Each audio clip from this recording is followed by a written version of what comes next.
Good morning, Jasirians. You know what time it is. It's real talk, bold voices, and the kind of energy that carries you through the week. And it's my final week on Jasiri, by the way. Anyways, It is though. Please, Buki, continue. Where are you going? Anyway, we don't just start conversations here, we set them on fire, as my friend and girl Dashing would say, set them on fire with truth, courage, and of course, a little bit of laughter, some tea as well, and all the vibes that you love. Because if it's not fun and real, then it's not Jasiri. So last week, we got into the truth about modern relationships. You guys remember, right? And we had the beautiful guest, Adesuwa, Isénérè, or Isénérè, I think her name is.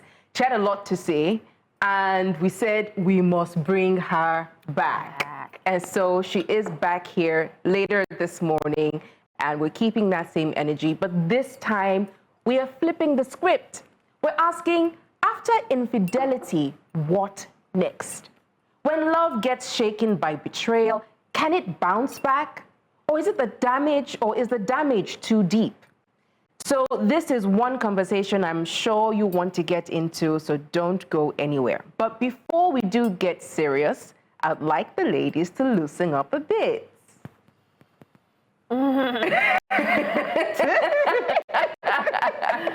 Anyway, I have one quick question for the ladies here.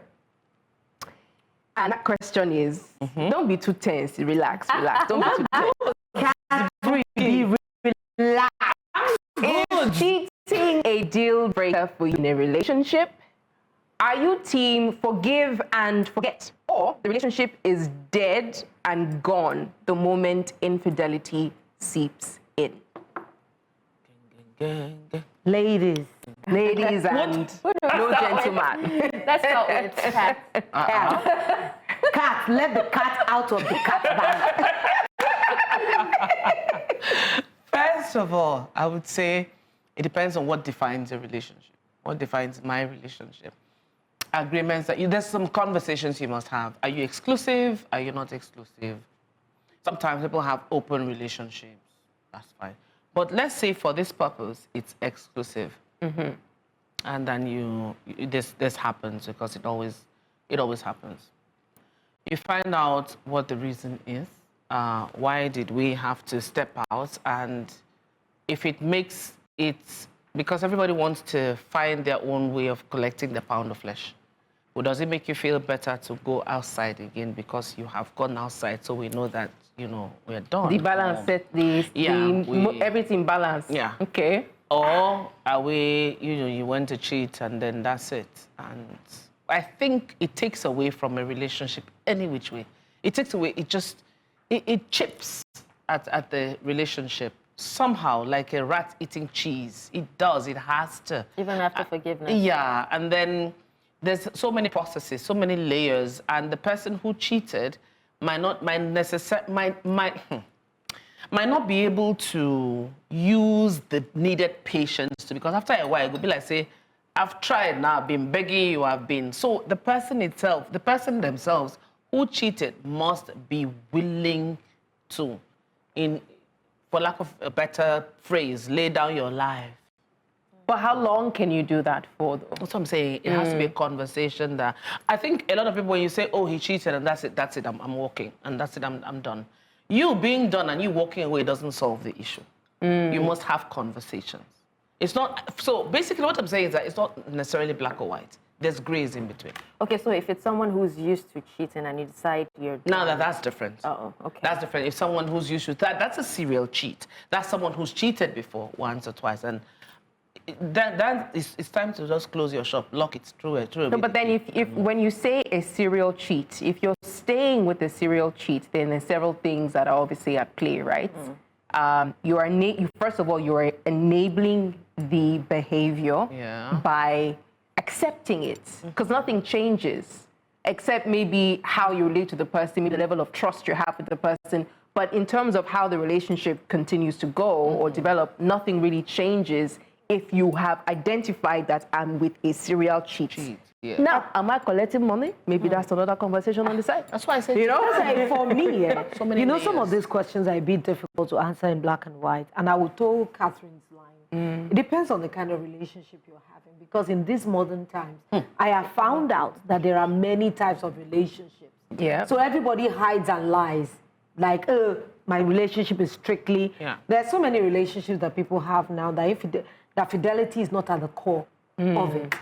So I have seen someone who is a mistress to a man fighting the guy's other mistress. I had to call her to order. Are you crazy? You are this man's side chick. His wife is not even fighting you. And you are fighting the mistress of this same man. Does it make... another side chick. Another side chick. I said, yeah. does it make sense to you? He's cheating with you, just like he's cheating. And he's not cheating on you, he's cheating on his wife with both of you. Yeah. So it's not the same. So it's a different thing if your partner steps out, which is like a unicorn moment. Yeah. Something, I would look at the partner and look at him as a whole that it's something we need to question that, okay, has something really broken? Or this was just a moment that's A moment of weakness. Weakness that happens to the best of people. But if it is cracked, you would know from every other thing. Yeah. Because most of the time, I have seen a man who stepped out on his wife, and in fact, he was more bereaved than the wife he cheated on. Well, that could be termed as narcissistic behavior. No, as in, no. He was Guilty. He felt was so guilty. As in, he told her, asked her to make any kind of punishment. But will it stop him and from cheating? He never did. His wife, he told the wife that he would not lie, that he drank alcohol and the girl took off his clothes. That he doesn't even know how it happened. But was that a one-off? It was a one-off. He had never done something like that before. So it wasn't like his wife found out. He came from told the her. bed of adultery straight home to come and retell her everything, crying. His wife even forgave that. I know this is not something you would do. But the man was in penance for like 2 years. That should be a rare event. It's so rare. I was like, when she was telling me, I said, because, you know, I know of someone who stepped out and then, you know, came back crying with kata and everything. You know, it looked like he was not himself, you know, pleaded and everything. She forgave, but he still went back to cheat. No, Yes. he never So did. in fact, The man, they said that was the last time he touched alcohol in his life. His life. For me, I actually agree with, you know, what both of you have actually said. We understand that, first of all, the relationship needs to be defined, right? But then, after he cheats, will you be able to trust him again? That's another question. The trust is gone in that moment. And for me, I'm a hopeless romantic. I will never cheat on you if we're dating. So why would you do the same for me? But then if you should step out and cheat on me, fine. I don't fight. We'll talk about it, you know. I won't forgive you. I won't forgive you. You know, I would be mature enough to, you know, try to guide you. Yeah, but wouldn't it take something away from you? It chips. That's what I'm saying. I won't forgive you. If it happens I will one forgive time- you, but I will not forget. And I will not Because be you able to move can't on with that forget, you relationship. can't really And move on. Exactly. Yeah. Beyond Do you it. get? So I will just move on. I will not forget. Anytime I see you, it's a reminder of what you did. And I'm not saying I'm going to be mean or anything, but I don't know. I Maybe just one can't move away time- from that. I think one time can't is move on from that. what anybody would just think. Exactly. But when it becomes a second time, things happen. Nah. Right? Yeah. Things happen. There are sometimes there is a follow-up or there's a backstory to it. I don't, as you said, it's not always black or white. Well, how about you? I mean, in your opinion, what would you? how about Okay, if you so- cheat? Yeah. How would you want to be treated? Because everybody pretends and lies. Yes. Like it can never be me. Yeah. Yes. But sometimes it is. So I remember someone I dated a few years ago. When I found out that he was cheating on me, and I had a conversation with him, I started with, where do you see this relationship going? Because I Did he know that you recognize knew that he at the cheated? time when I started asking, I think he had a hint. You know how guys, like Yeah. sometimes How'd you they find know. out? Were you playing Sherlock? And we I always was know. playing Sherlock. We always know. But we always We know always because know. there were some telltale signs. Yeah. And so when I asked, you know, are you cheating? It was, first of all, why would you be asking me this question? Da, da, da, da. I said, look, let's not play each other because you know we're not kids, Yeah. right? Just if you are, why are you? Because I want to understand why. Is it something I've done? Is it something that I'm not doing? It's not even from a place of I want to make myself better for you. I just need to understand. Because I also realize that, you see, people's mind frames sometimes, you know, makes them act out. Sometimes it's actually a cry for help. Sometimes it's trying to fill a void that even if you gave them all the love in the world, right, that void will not be filled. And what he said to me was, because I didn't think you were in this relationship anyway. That was the reason that I ended the relationship, not because he cheated. Because what it said to me was, it's not about me. It's not about me. What you said is not about me. You cannot say that because you didn't think I was here, when there are, I mean, there are many things that we've been through together and I'm still here. And it was not remorseful. And it's not remorseful. So you turn the scripts and you say, and you want to make it about me, but no, it's not about me. It's about you. That's why I said, and because you can't accept, you can't own up and you can't accept responsibility, it's not going to change. No, that's where I'm coming. That's where I'm going to. The conversation and being able to own up. Some men feel they are beyond reproach or beyond admitting that this is what you did and for the reasons that you did what you did. Women, I think, are more empathetic when you're honest about the situation. Be honest. Like you said, you need to understand what's behind. Where was your mind? What's your state of mind? Exactly. Is it a cry for help? Is it something I'm not doing? Because, listen, we're all human. But I think it's that defending yourself that makes women now switch off and say, okay, well, to them, they're not defending themselves. To them, it's a conquest in that moment, and, you know, they've achieved. So in most cases, they feel like, okay, yeah, I've done it. I feel like I'm bigger than where I was before. So, you know, who are you to talk about me? But let's not make it as let's not make it as if it's only men that cheat. If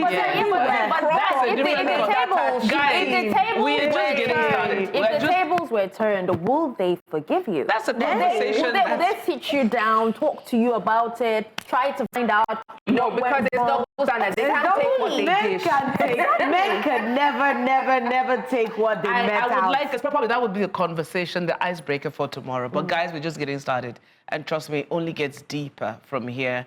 After the break, we'll be joined by relationship counselor and infidelity recovery coach Adesuwa, Isénérè. She's bringing the wisdom, the insights, and maybe even the tough truths on after infidelity, recovery, and the true cost of betrayal. You don't want to miss this conversation, trust me.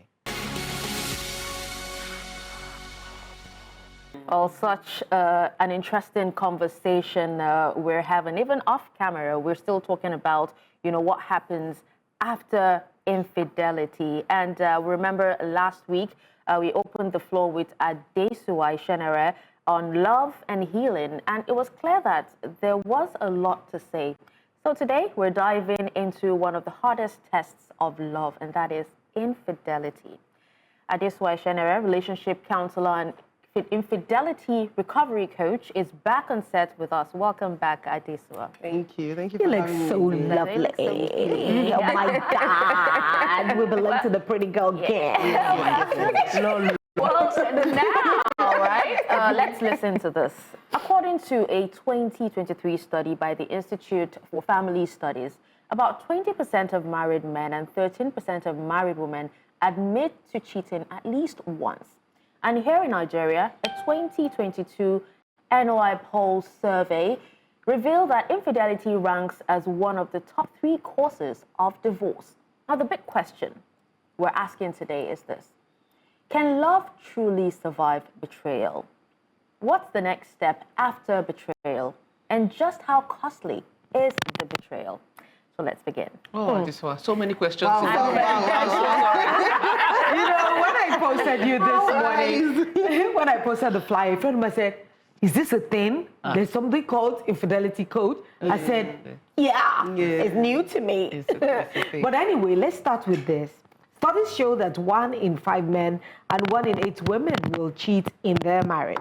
Why do people who claim to love their partners, because this is still a high point, step out? Why do they say they love their partners and they're stepping out? Is it always about lack of love, Or is there other dynamics at play here?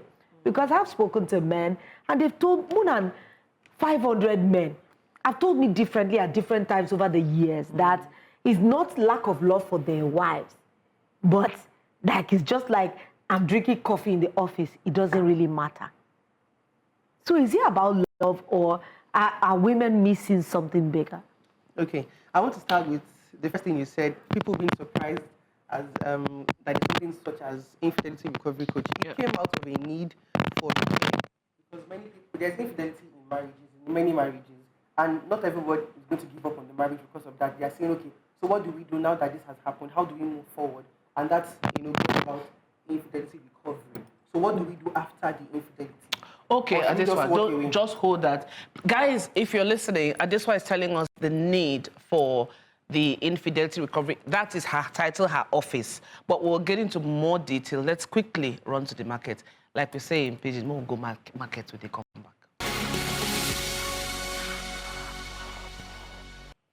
Welcome back to Jasiri. We are with Adesuwa Isénérè. She is the relationship, let me get it right. She is the relationship counselor and infidelity recovery coach. She joins us today for yet another interesting conversation. But before we went on a break, Adesuwa, you were answering Lolo's question and giving a reason or explanation why your office or what you do was birthed, because there was a need to fill, you say. Yes. So people say they don't want to give up on their marriages or their relationships because it happens even before marriage sometimes. And then they just say, okay, now that we are here, what do we do? How do we move forward? And that's how, let me say, this field of counseling or this field of therapy came about. So people are saying, I don't want to give up on my marriage. Let's see what we can do. If we try all that we can and there is still no way forward, then we can get a divorce or we can go our separate way. So that's how infidelity recovery coaching started. So how do you... What's the process? I'm not expecting you to divulge everything, but what's the process if you have two people, a couple, who have gone through infidelity, who have experienced infidelity? How do you work that process with them to get them to believe that they can actually make it work? So for the fact that both of them came for counseling, it's like the biggest step for us. So you both came, so you are both seeking repair because, two people cannot work together except they're in agreement. So for you to even resolve a conflict, both of you need to be willing to say, okay, there is a problem. How can we fix this problem? Maybe I'm at fault, maybe she is at fault, or the other way around. But we need to move forward. So the willingness to come forward is the first step. The second thing would be that we need to be very, very open. What really happened? We need to talk about the very, graphic and, very sordid details. I went with this person. We had sex so and so place, how many times. You may need to go, that. And they do. Then, yes, they do. They do. So this is, and the reason is we advise not to lie is because if you tell me it happened twice, and then after 6 months I find out it happened 5 times, we are back to square one. Yeah. So just say everything from the beginning. Yeah. This is how many ladies or how many men, how many times. This is where we met. So which is more? What couples have you experienced the most? Is it the women who cheat or more, or the men? It's more of the men, but surprisingly, the men are very cooperative. Surprisingly. I say this because, men have this ego and then... Yes, we talked about it. They don't want to feel less than, like, oh, so why did she step out? Is it because I'm not good enough? So they would rather come to a third party, a third party who does not judge them. Yeah. Than a family member who will say, Yeah. So they would rather do that. And it's just the communication and all that. Let's start from... sorry. I thought you hadn't answered the one I asked about. Is it a lack of love thereof, or is there something more that causes this infidelity in the first place? So first of all, when you say lack of love, let's start with the fact that some people don't even get married out of love. Some people get married because time is going. Yes. And because there's pressure from the father side and the mother side. So there's that. So when you enter that kind of marriage, you're not even really fully committed. Because when you really love someone, you would not intentionally hurt them. But when you enter because, let's just marry, or what's this, if time is going, or I need this title to achieve so and so in my career. If I'm not married, they won't respect me in my office. So let me get married. So when you enter marriage, that kind of mindset, you can't be fully committed or fully, give yourself to your partner. So there is a lack of love sometimes. There is a lack of understanding. Then there's just maybe indiscipline, if you are being very honest. Yeah. It is just, my friends are doing it. It's not a big deal. Every man cheats. You know, they say how women are fruit and men like fruit salad. It's not really a problem. Yeah. So there's that also. There's that also. Let's start with, I think, one of the another basic question as well. Why do people bother to get married if they know that they're not ready to fully commit? I mean, I know you've answered one already, being it could be pressure from family, it could be pressure from society. It could even just be your own personal goals or achievements that you think you need to reach. But in a situation where, okay, the cheating wasn't a mistake, you have premeditated this occurrence, maybe not once, even if it was just the once, but maybe a couple of times. And if that's the case and it was intentional, and you 100% knew what you were doing, then why should I forgive you? Why should I even want to work things out with you? Why should I trust you, you know, with myself, my life. body, my life? Why should I trust you again? Okay, so let me first say that forgiveness does not equal reconciliation. So I can forgive you. Say it again, Abby. Well, That's yeah. Forgiveness does not equal reconciliation. I can forgive you and still walk away from the relationship. So when we say forgiveness, we don't mean automatic reconciliation, like, yeah, forgive your husband, it's okay, you should hug now, and then we now resume the marriage. No, we can forgive each other and go our separate ways. Because like you said, this was premeditated. In a case where it was not planned, it was due to maybe self-esteem issues, because there's a case where the woman felt her husband has seen her finish. And you don't even touch me, you don't even call me sweet things like you used to. Maybe I've had 2 children, my belly is now bigger, so I'm no longer fine. And there's a guy outside who is saying, wow, you're so spectacular. I've never seen a being so beautiful as you. So she had an affair with that guy outside. So for her, it wasn't like she planned it and said, okay, I will do this, I will do this. It was just like, I'm not getting this at home, I'm getting this outside. And it feels good to be validated, to be loved, and to be admired. And she did that. So the husband, he wasn't happy about it, but he understood that, okay, it was partly due to his negligence. You know, so he was willing to repair with her. So in that case, you forgive and you repair. But in a case where there is no remorse, there is no repentance, because repentance is really in the mind, where I say, I turn from this to this. I no longer think this way, and so I act differently. If you don't have that, there's no moving forward. Just forgive and go home. Yeah, you know, there's so many off questions I was going to ask, but we have to stay. Yes, we have to take a quick break, actually. When we come back, we continue the conversation. Time flies when you're having fun. See you in a moment. Welcome back. You're still watching Jasiri, and we still have Adesuwa Isénérè with us. You know, the infidelity recovery coach. Interesting. In fact, you need to hear the back-end questions we've been asking. It is really, really deep. When infidelity actually happens, the betrayed partner feels all the emotions. The world collapse. There's loss of, trust, identity, and safety. A research by the American Society for Marriage and Family Therapy shows that 65% of couples say the betrayal felt like a death sentence. Adesuwa, what does the immediate, emotional fallout look like? And how can someone begin to even process it? It's a lot, especially for the women, because we are more emotional. We entered the marriage because of how we felt about this person, the sense of security he gave us. I mean, there were probably other guys that were asking for your hand in marriage, but you chose this one because you felt a sense of safety with this particular person. And now that safety has been threatened, it has been questioned, sometimes has even been thrown in the trash. So that feeling, the immediate feeling is, was I not good enough? What went wrong? Has everything been a lie? So if you said you loved me and you still did this, do you still love me? Did you ever even love me?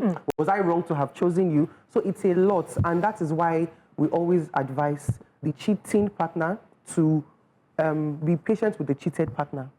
Because you cannot just say, I've told you the truth now, I've been honest with you, it's okay. Because that tendency. No, you can't do that. You can't just summarize their pain and say, let's move on. No, because the cheating took a while. The healing will also take a while. So just leave them to feel their feelings. No, it's okay now. It's been 2 months, it's been 2 years. No, you can't, no. You can't forbid them. Please allow them. Allow them feel what they're feeling. So what's the difference between a man cheating and a woman cheating, because we've heard so many people talk about how if a man cheats, the woman should forgive him and all that. That if he cheats, he probably did it. It wasn't emotional, so he probably did. It was just his body that was. Yes, it was just his body that was responding. But then when a woman does, then she cheats with all of herself, her mind, you know, and everything. So it means she probably doesn't like the man or love the man as much as she thought. But we've seen cases where, you know, these men, even after cheating, they end up marrying the mistress that he cheated with as a second wife, or even dumping the wife and, you know, marrying the lady. But you never see such instances when the woman cheats.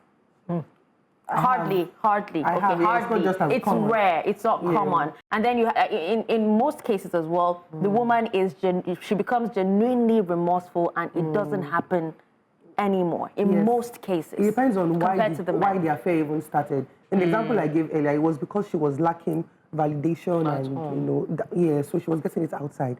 But in the case where, But in the case where it's now like, oh, the man is doing this and it's not emotional, and then the woman is doing it, but it's not really true. It's a myth and it's not true.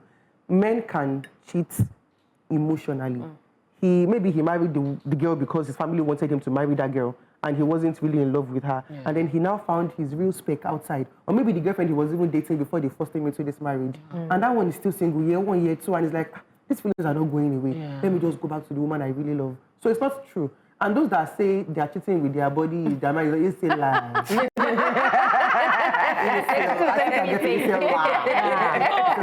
just trying to excuse it to say, oh, it's not a big deal, but it is a big deal. Because if you choose, that it goes against the exclusivity of marriage. Yes. Why? So why are we in an exclusive relationship? If you had said, okay, as you're getting married now, 1 or 2 can happen along the way, I'm prepared. But you said, I choose you and only you. I said the same. After 6 months, you didn't choose me again. As well, my brother. So we need these are the issues. It's not true. I like that thing you say. If as we're getting married, we say 1 or 2 can happen along the way. Yeah, that's the idea of an open marriage. Yes, but people are not willing to speak their truth. All the best to them. Because you should enter the marriage fully open and fully transparent. This is a lifelong covenant and commitment. I think that's because people are prepping themselves to be the perfect spec for their spouses, men and women. It's just a ticking time bomb, because the issue you're avoiding in year 1 of your marriage will surface in year 10. So if you don't deal with the issues at foundation level, carry on building. It will meet you at the roofing level or at the lintel or any other part of the marriage. So in your experience, why should someone even consider staying after cheating? Because apparently infidelity is one of the top 3 causes of divorces, yes, of divorce, alongside domestic violence and finances. So why should someone consider staying? And how do you know when walking away is healthier? How does one know when walking away is healthier? Okay, let me start with the last part. Sometimes walking away is healthier for you and for, in the case where there are children involved. Because you can say stay for the children, but they are seeing a terrible experience of your marriage. So how did they grow up and then desire marriage? When I grew up seeing daddy and mommy behaving in a certain way, their marriage was not healthy. I didn't even grow up in a healthy home because of their choices. So in that case, walking away is healthier for whoever the cheated partner is, whether male or female. So please walk away. When you say that there is no repentance, not remorse, because there can be remorse without repentance. When there is no repentance, please walk away. He did it the first time, she has done it again, the second time. And it's not like, okay, so there's a case where the underlying factor was sexual abuse. And so she had an unusual craving for sex. And whenever she sees a man who has the same voice texture as the first guy who molested her, she just could not control it. Wow. So there's some of it is psychological. Exactly. So there are cases where it is beyond the person's control and they need help. So as a loving partner, these are the parts of the ups and downs of marriage. It's not only when there's no money and when there's no money. Sometimes your partner has a psychological traumatic event that will affect your marriage. So we need to throw them in the trash because of that. No, this is what we call love. There is no love without forgiveness, without dying to self and dying to your ego and compromise. It's like Jesus kind of love. Because in this generation, I know a lot of experts have actually said that, you know, it takes 18 months to 2 years, you know, for trust to be rebuilt after infidelity. I don't know if you agree with that. It's not set in stone. I think it depends on the person's participation at the end of the day. Because we can set 18 months and I'm not fully invested in that healing process, and I'm still not feeling you after 3 years.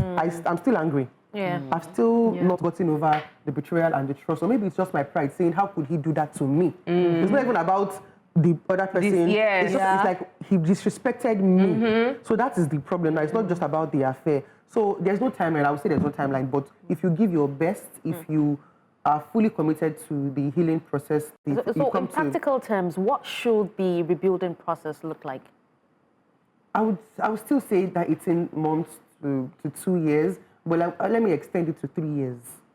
Because sometimes if there are children involved, well, especially when the infidelity brought a child doing to make sure, yes. So what you do is we have monthly meetings, we have weekly checkups. Okay, so how have you made progress? Do you remember as much as you used to? Are you more, let me say, generous with information? Maybe before you wouldn't tell me where you are going, but now that we are trying to rebuild, it has shown that there's a gap in communication.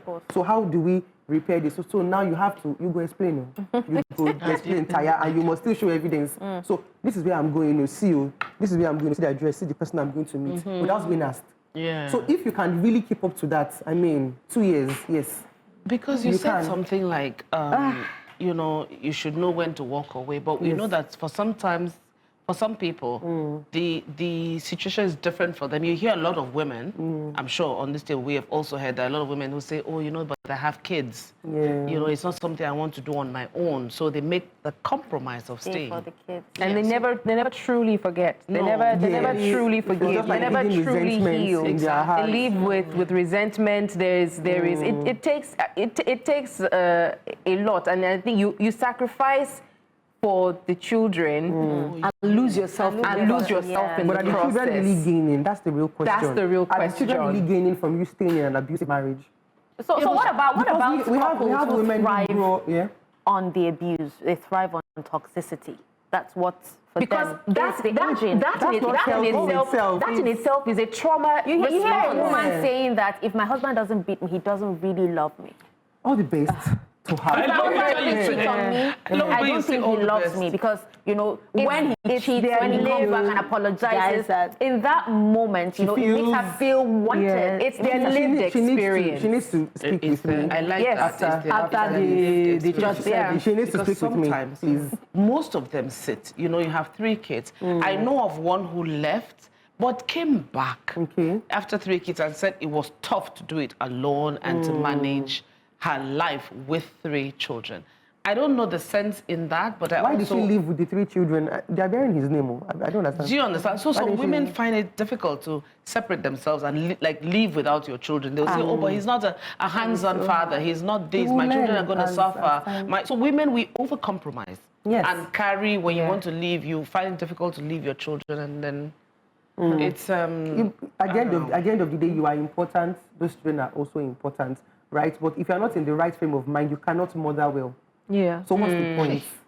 If you are going to come back because you want to repair the marriage. Don't come back because it's hard to take care of 3 children, because it will still tell on them. And you are in your 60s, you are dealing with health issues that came from the traumatic event of 30 years ago. So what's the point? You know, and you're showing your kids how not to, fully reconcile or even deal with issues. You know, this morning as I was coming, I just almost forgot. I actually saw a woman. She said her husband left her when she was in her 70s. In her 70s? In her 70s, after 46 years of marriage, divorced her. She said she felt her life at that point was going to end. But this old woman would tell, I watched, I wish I'd sent it to one of you.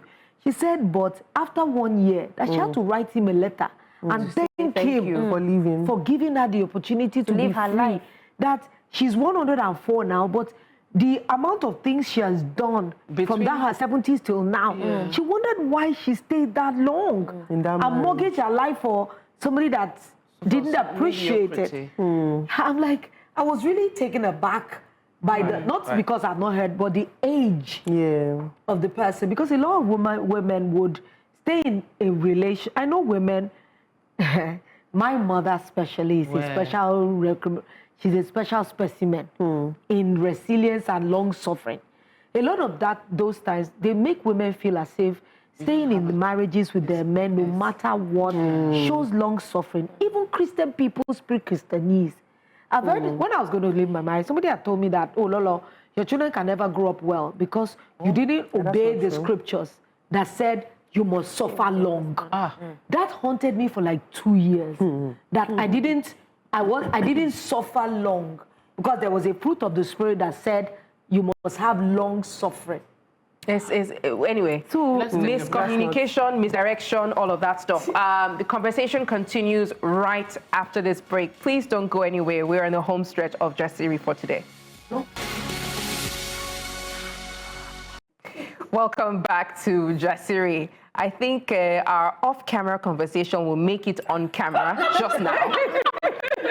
Dashing. Okay, so this is a question. Is every red flag a sign to exit? No.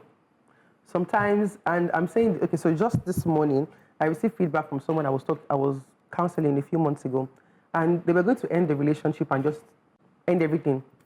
But then I said, give your best. If you have given your best and it's still not working, then you can walk away with a guilt-free heart and say, I gave my best to this guy and it still did not work out, and you are fine, and you go into the next one knowing that everything is okay. But then now they're proceeding with the marriage because they have gone back to say, okay, what are the issues that we even really have? They are not life-threatening. They are not, it's nothing dangerous that I cannot handle. And they have gone through 3 months of counseling and they're in a much better place now. And they are still going on with the marriage. So some red flags are just to show you that this is what you need to work on before you enter this commitment. And sometimes it is a sign to escape and run for your life. A red flag that is going to be detrimental to your health, to your career, to your purpose in life, to your being. Yes. How do you identify those? So I think we can use a few examples. So anger for me is not a red flag. And I say this because everyone gets angry. But how you express your anger can be a problem. I get angry, but I would never hit you. I would never berate you. Or hit the table. Yes, I won't break things when I am angry because I put myself under. I have a control. It's my mind. It's my emotions. They are mine. I can control them with the help of God, of course. So a person who does not now have that belief, like my anger needs to be controlled, someone who believes anger is meant to be expressed. Anyhow I do, just take it like that. That's who I am.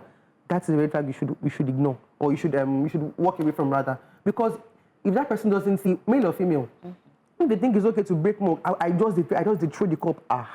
My brother, she's not the one for you. except from she now sees it to go to breaking bones, breaking your head. Because if she doesn't see it as a problem now, she will keep doing it. But if she can say this thing that you're doing is actually not a normal thing, it's not a normal response, even though you are angry, and she says, I never knew, and she genuinely says, I didn't know it was a bad thing. I thought it was just a part of life. Like when I'm angry, I break things. I don't even understand. And then she goes to therapy. But it's and a she gets lived better. experience. That's what I'm saying. It's a lived experience. It's what you see, growing up, who you become from age 7 upwards. In fact, by 7, you're already formed. It's nature and nurture. Yes. It's nature and nurture. Your environment continues to reinforce the things that you imbibe, that you inculcate. And then if you're not self-aware, if you're not able to take care of those things, modify behavior, all of those things, the experiences that you have will either will continue to show up in ways that make you react or respond to it the way that you've been taught, the way that you see it, or the way that you saw it, rather. It's so much work. It just feels to me like relationship, whether good or bad, it's overwhelming work. The way it sounds. It's not overwhelming when you're with the right person. There's something someone said, people don't talk enough about how much work a healthy relationship requires. It's rewarding, but it's a lot. The pruning, the compromise, hard conversations, regulating emotions, apologizing, and choosing each other every day is the most important. I like when you said pruning. I was going to say something off what she said. Your trauma is not your fault, but it is your responsibility. Your trauma is not your fault, but it's your responsibility. Adesuwa, thank you so much for coming on the show. Time has run and left us, and we have to join our live in Abuja. It's been such an emotional but necessary conversation. Infidelity may break trust, but as we've heard today, it doesn't have to break you permanently. Whether you stay to lead or you leave, the choice must lead to heal. We have to go. Thank you for being for joining us on Jasiri today.